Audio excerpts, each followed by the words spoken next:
Awesome. All right, welcome everyone to the candidate information session. This is for the 2021 municipal election. My name is Karen Boddy. I am the Legislative Executive Assistant for the City of Wetaskiwin. I'm the person that you normally see behind the screens at council meetings, so this is a little bit of a change of pace for me to be presenting. So in advance, I appreciate your patience. I'd also like to introduce Hassan Ahmed. Hassan is our returning officer for this election. Hassan has over 15 years of experience with project management and has over 6 years of experience working in an election capacity. Ren Good is our communications manager. She's also helping out today. She's going to be keeping track of the comments and questions through the chat box. And I also want to give a shout out to Sue Howard, our city manager. She's here for moral support today. So that's who's here from staff. So we are recording this. This is going to be posted on our city website as well as our city YouTube channel. And once again, just a couple housekeeping items. I ask that everyone keeps their mics muted for the duration of the session. All questions can be entered into the chat box, and in order to keep this information session within the allotted time. There we go.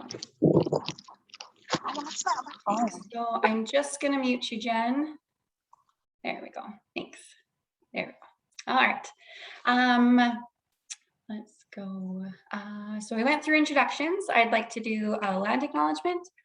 We respectfully acknowledge we are on Treaty 6 territory, the ancestral and traditional gathering place for many Indigenous peoples, including the Cree, Blackfoot, Métis, Nakota Sioux, Iroquois, Dene, Ojibwe, Saulteaux, Anishinaabe, and many others whose histories, languages, and cultures continue to influence our community and way of life. We are grateful for traditional knowledge keepers and elders who are still with us today and pay our respects to those who have gone before us.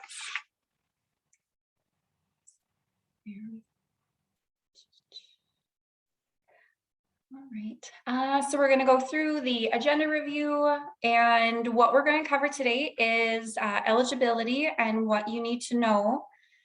To running a campaign, finances, expenses, and election, municipal government, city council's role, council time commitment, and remuneration. And then we'll go through how to stay updated in the next couple months, and then we'll go into questions. And I see in the chat box that I want to open up that everyone can send comments. So thank you, Ren, for that. I have fixed it. So everyone should be able to see any comments or questions now going forward for the presentation. So we are kicking off the 2021 Wetaskiwin general election. Election day is October 18th, 2021. Wetaskiwin will elect city council, so that's 6 councillors, 1 mayor.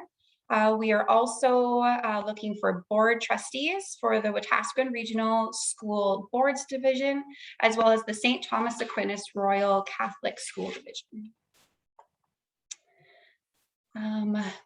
The order in council and writ for election for the 2021 Alberta Senate election was issued on June 23rd, 2021 to hold an election to select Senate nominees who may be summoned to the Senate of Canada to fill a vacancy or vacancies relating to Alberta.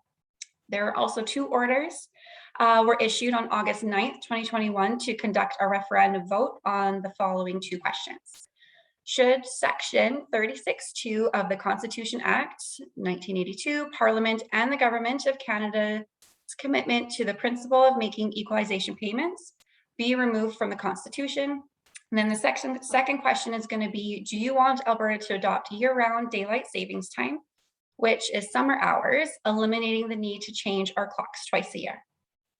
The Senate election and referendum vote will take place on October 18th, 2021, in conjunction with the 2021 Alberta municipal elections. This will create a little bit of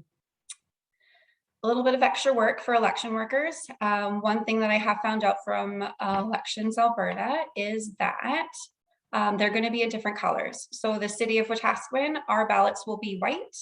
The referendum questions, I believe, are a gray color, and then the Senate is a yellow.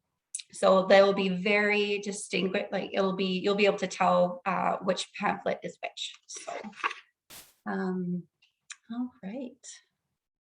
So key election dates, we have the nomination period, which is from January 1st, 2021 to September 20th. Campaign period is January 1 to December 31st. Election day is October 18th, 2021. And then the campaign disclosure statement deadline is March 1st. The governing legislation is the Local Authorities Election Act. It outlines election rules and processes in municipalities in Alberta. The Local Authorities Election Act has changed since the last election. I highly recommend everyone to have a chance just to read through it.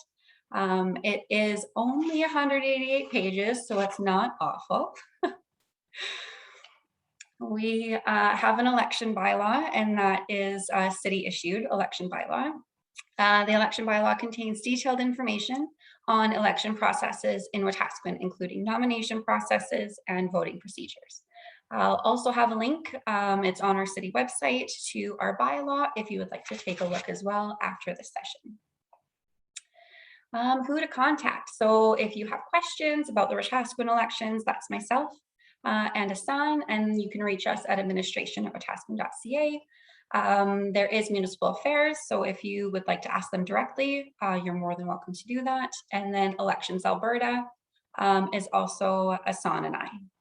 So those would be the people you need to contact if you have any questions. Nomination period. It is January 1st to September 20th. Candidates must meet eligibility requirements, compete and submit the required forms, collect signatures from residents, and pay a deposit. Eligibility as a candidate. To register as a candidate, you must be an eligible voter.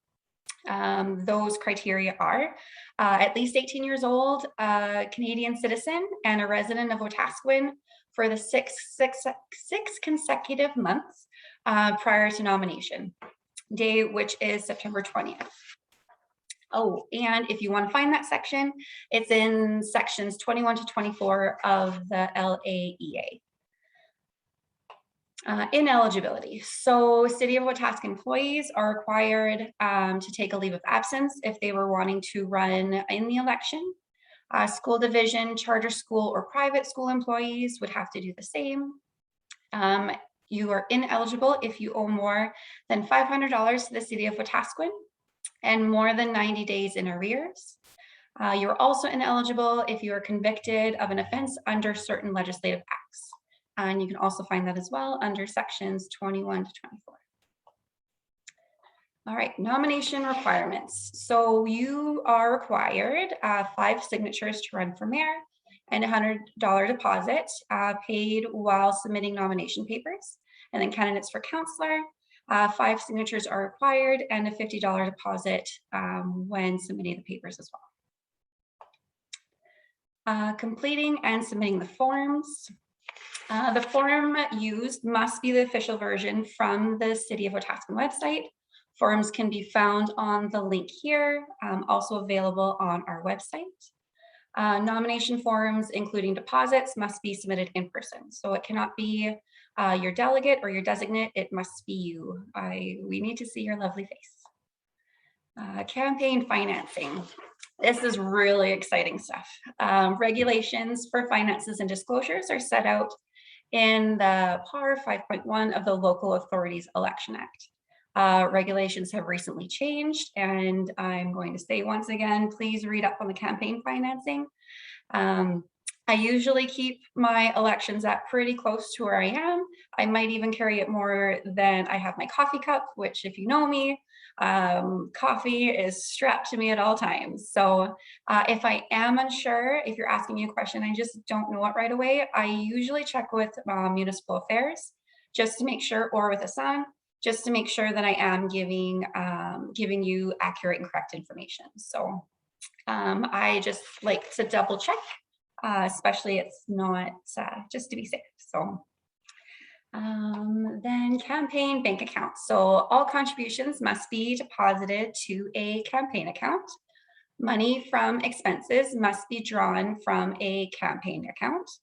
Accounts must be opened, and there's two points: when you submit nomination papers, or as soon as possible after contributions reach over $1,000.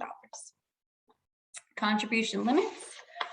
Only candidates can accept contributions in an election year. Candidates can self-fund up to $10,000. Individuals, for contribution limits, must be eligible to make a contribution, cannot contribute more than $5,000 to a candidate in a campaign period, and can contribute to as many candidates as they choose. Contribution receipts. Candidates or their designates are required by the Local Authorities Election Act to provide a receipt for every contribution accepted, retain a receipt for every incurred expense. Issued receipts should include name of the candidate or campaign, name of the contributor, amount or value of contribution, and type of contribution. Campaign expense limits. The government of Alberta can set campaign expense limits. Candidates must not exceed the expense limits. And as of December 20th, 2020, limits have not been set. All right, everyone's still awake. This is great. Candidate key responsibilities. Know your contributors. Candidates must make every reasonable effort to advise prospective contributors of the financing regulations described to the LAEA. Only accepted contributions from individuals, only accept contributions from individuals. You may not accept anonymous contributions, contributions made by individuals who are not residents of Alberta, and contributions from prohibited organizations. And an example in the Act of the Prohibited Organization means a corporation or an unincorporated organization, including a trade union and an employee organization. Candidates' key responsibilities is provide receipts, once again, to all contributors, keep receipts of all expenses, and ensure campaign staff are aware of regulations and requirements regarding campaign financing. Candidate disclosure statement, a statement of a campaign's contribution and expenses. Contributions must include name and address of contributors more than $50, amount received outside of campaign period, amount received from fundraising events. Expenses must include an itemized list of total expenses, and the deadline for this is March 1st, 2022. On Municipal Affairs Elections website, there are a number of forms, and that will be provided. So that's a post-election for anyone. For the disclosure statement, I will make sure everyone gets a copy of that.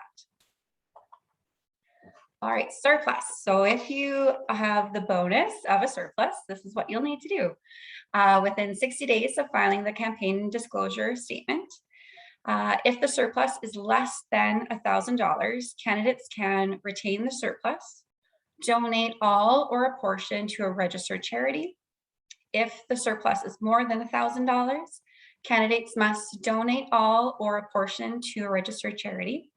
The remaining surplus must total less than $1,000. Candidates who donate all or a portion of their surplus must file an amended disclosure.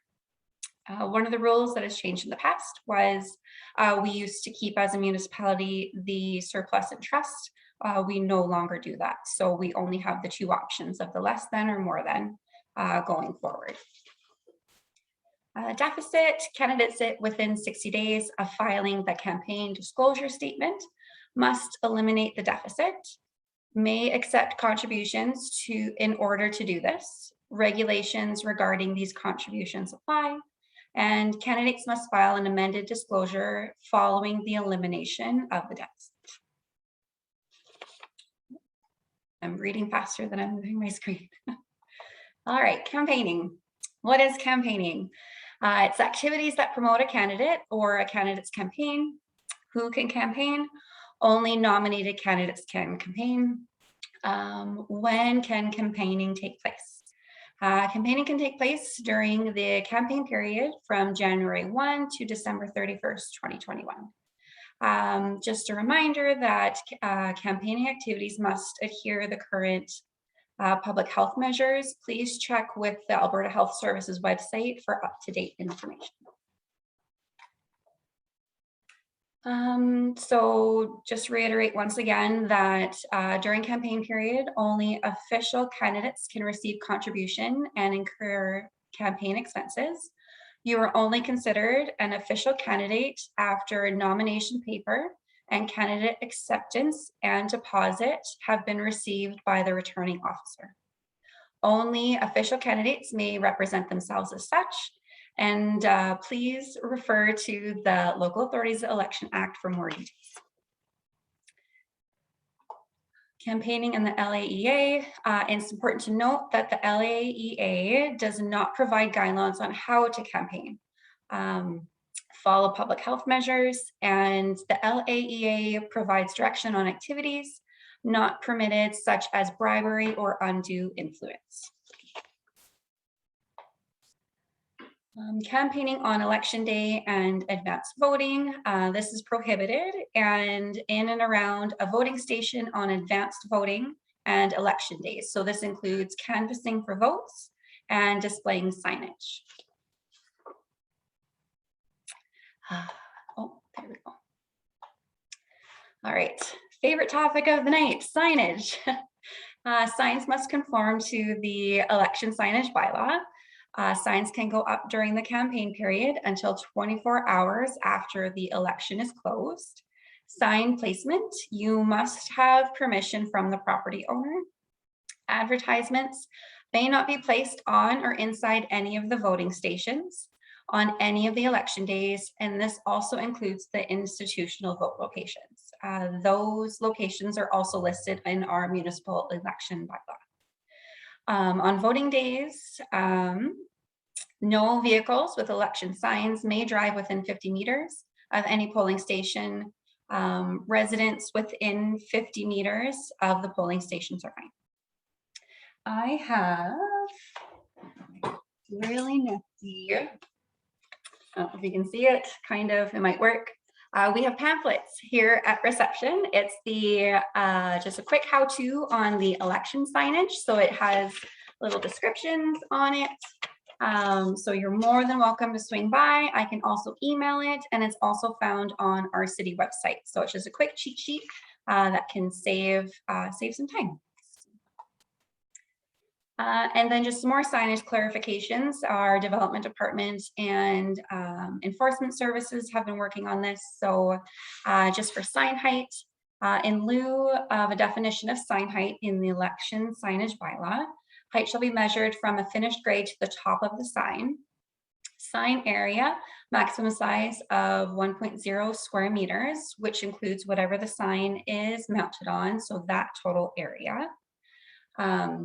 For the purposes of measuring both height and area, the measurement shall include whatever the sign face itself is mounted on. Signs on fences.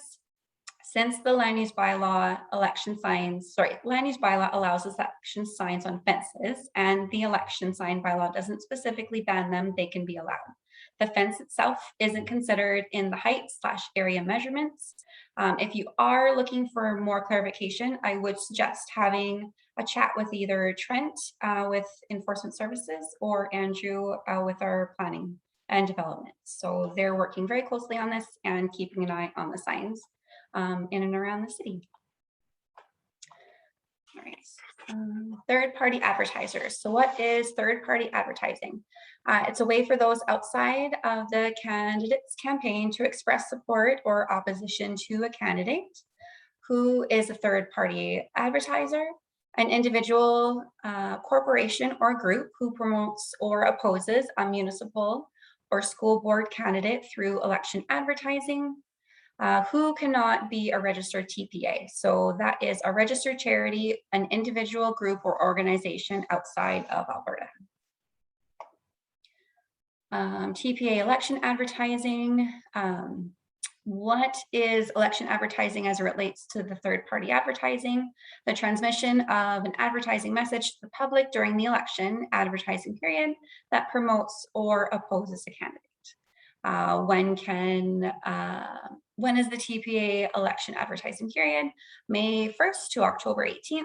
And what are some of the examples? Examples are television, radio, newspaper ads, brochures, pamphlets, billboards, phone calls and text messages, all those things that we're probably getting also with the federal election coming up too. So those are your TPA options. TPA candidate responsibilities. So as a candidate, these are responsibilities. So candidates and their campaign teams must work independently and not collude with TPAs to circumvent contribution limits. Candidates and their campaign teams should remind TPAs to register with the returning officer or the provincial registrar and learn about the responsibilities outlined in the LAEA. Okay, everyone's still with us. This is good. All right, post-election, what to expect. So we are going to cover roles and responsibilities of the municipalities, what does council do, and time commitment and remuneration. All right, what is municipal government? Municipal governments are one of the three orders of government, along with provincial government and federal government, that work to serve the needs of citizens. Although each order has different roles and authorities, we all share responsibility to serve the people of Alberta and to work together and to ensure a sustainable future for our communities. In Alberta, municipal governments are governed by the Municipal Government Act, which states that the purpose of municipalities are to provide good government, to provide services, facilities, or other things that, in the opinion of council, are necessary or desirable for all or a part of the municipality, and to develop safe and viable communities. What does municipal government look like? Municipal governments consist of a council made up of councillors that represent the electorate in the municipality and the chief elected official, known as the mayor. The councillor's job is to work with other council members to develop and create the policies that guide the overall direction of the municipality and how it is run. Each councillor is elected to and expected to look after the municipality as a whole. The mayor and council are elected every 4 years. With a transparent and open local government, citizens have the right to attend council meetings. As I lose my place, and petition their council on issues of importance to them. Along with the councillors and CEO, municipal governments must also create the position of a chief administrative officer who serves as the administrative head of the municipality. This position focuses on the day-to-day administrative operations of the municipality and allows the councillors to focus on policy making and the strategic direction of the municipality. What do municipal governments do? Municipal governments are involved in the everyday lives of the people they serve. They guide and oversee the issues, programs, and services that most directly impact the day-to-day lives of its citizens. Alberta's Municipal Government Act has 3 main areas of focus: planning and development, governance, and administration, and assessment and taxation. Within each of those areas, there is a myriad of roles, responsibilities, services, and programs that municipalities develop, administer, and assess, including the following. So there's drinking water, stormwater, wastewater, garbage collection, recycling, police and emergency services, land use, planning and development, environmental impact, and conservation. Economic development, maintenance and upgrading of bridges, streets, and potholes, social housing, recreation, and culture. These are the programs and facilities and services that impact citizens in the here and now. The things that make communities safe, livable, and sustainable. Municipalities work closely with provincial and federal counterparts to create a quality of life that make people want to invest in their communities and make that community their permanent home. How municipalities work with provincial government.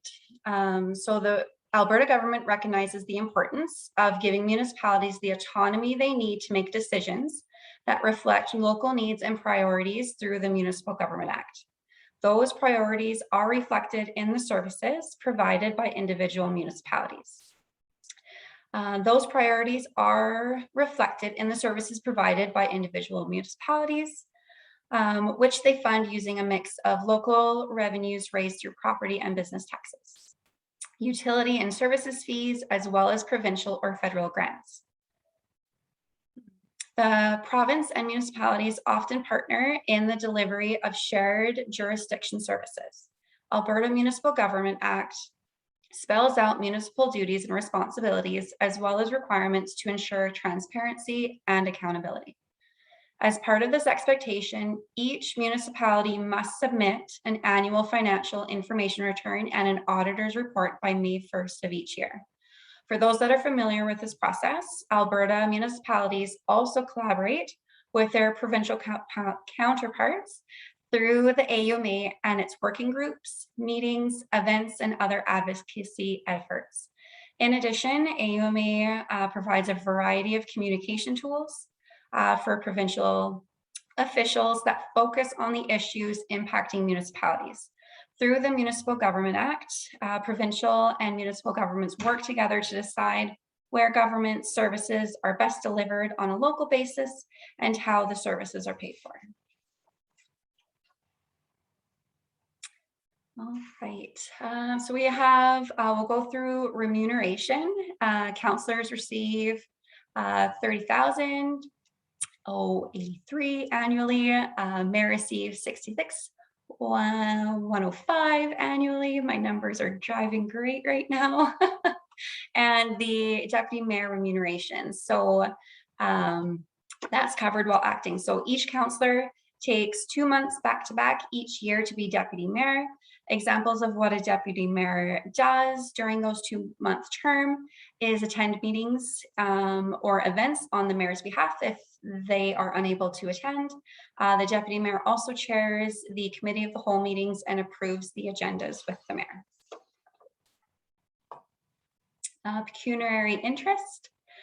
During a council meeting, if a councillor has a pecuniary interest in the matter that could monetarily affect a councillor or the councillor's family, they must excuse themselves from the item entirely. So this is just a reminder, something that some people might not be aware of, and this will be covered further in the council orientation. All right. Time commitment. Other municipalities, councils are considered full-time due to the size of our municipality. Wetaskiwin City Council is not a full-time job commitment. Various tasks that will take up your time is attending council meetings and reading materials for those meetings. Attend training opportunities. There are mandatory training when you're on council, and there is also some training that's as needed. You're also representing the city at events, conferences, and conventions, and you will also participate in board and committee meetings. The first 6 months can be heavy on training and orientation for a new member of council. One thing that we do recommend is attending the annual Alberta Urban Municipalities Association conference. They are hosting quite the orientation this year for members of council to attend. So I have a list of the boards and committees that we have currently with the city of Wetaskiwin. At the October 25th organizational meeting, mayor and councillors will discuss who will sit on each board and committee. Depending on the board or committee, they could meet monthly, quarterly, weekly. It just depends on what the preferences for those boards and committees are, or if they're in their terms of reference is also where they decide how often they will meet. All right, post-election events and important dates. What to expect in the next 3 months of council. So I have a list of some activities. Some of them might be depending on what the current health rules and regulations will be, but this is the hope of what we would like to see in the next couple months. So yeah, I'll just let everyone take a look through. All right. So in review, we just went over the eligibility and what you need to know to run, running a campaign, finances, expenses in election, municipal government, city council's role, and council's time commitment and remuneration. So I have a couple notes that I can see. I'll go briefly through how to stay updated in the next couple months, and then I will let Asan go through a couple things with the group, if that's all right with him. I'll wait for the nod. So yeah, so just staying updated. So election information will be updated on the city website, social media channels. There is also a chamber hosted event. This is the municipal forum. This is October 6th from 6 o'clock to 9 o'clock.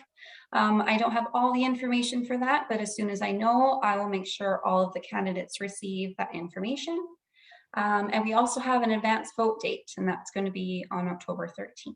So we're going to jump into some questions, and I'll let Asan go through what he would like to go through. Karen? Yes, Kevin. I would just like to say thank you. Oh, you're welcome. Yeah, you've done very, very well. So thanks. Thank you, everyone. So nothing much from my end. Just wanted to share we might be having a drive-through voting opportunity during the advance polls. And again, it's a 4-year term for mayor and council positions. And going through my notes. Yep, that is basically it. So again, if you have any questions, any concerns, you know the email address, you can contact me and Karen, and we will try our best to respond back to you as soon as possible. So thank you, sir. now, best of luck, and looking forward for getting all the nomination papers. Yes. Sue, did you have anything you wanted to add? No, I think I just wanted to really highlight the commitment. We know we're trying as much as we can to work around work schedules, not knowing you know what your work hours are and things like that, and we'll try as much as possible to give advanced notice on orientation and training dates, but it's really important to make sure that you have a really solid understanding of what your roles and responsibilities are, and what you want to do over the next 4 years. So carving out, like when this gets posted to the website, I suggest you go back and take a look at that slide and look at some of the dates that Karen has carved out there, because it's a couple of weeks over the first few months. So it is quite a big time commitment. Sue? Yeah. Can I say something? Sure. How are you? I'm good. How are you? Oh, I'm fantastic. And you know what I will say is that I have had many, many conversations with Mayor Gandam over the last 4 years. And being working full-time, which I'm not right now, but you know what, everybody is flexible about working around things. But going into the first few months, you really, really need to be at everything that you can be. And you know, I think everybody that needs to be there should be there. And but you know what, we can make time around, you know, one day, whatever. But you know, we're still trying to run a city. and that's what it all comes down to. And you know, I'm still putting up with, well, a lot of the things that you know with, and I'm still having fun, and me and the mayor are still having fun. So Awesome. Thanks, Kevin. Dean, I see your hands up. Yeah, I just wanted to, for the people that are thinking about running or have put their name forward, a lot of the meetings are during business hours, so keep that in mind. Some of them are at night, but some of the committee meetings will happen during the day. So just to forewarn people that that's the case, that there is some time commitment, but it's rewarding. So good luck to everybody. thanks, Dean. Awesome. All right. Are there any, I can open up the mic if anyone's, I didn't see any questions pop up in the chat, but if there's any other questions, please let me know. You're more than welcome to send us an email. You can pop in. Yeah, just let us know. So, Thank you so much, Karen. all right. Well, thanks, guys. Thank you for joining, and we'll see you soon. Be safe. Okay, you too. Thanks. Thank you. Okay, I'm just going to say thank you now because I tried to say it, but my little things didn't work. Love you all. Bye.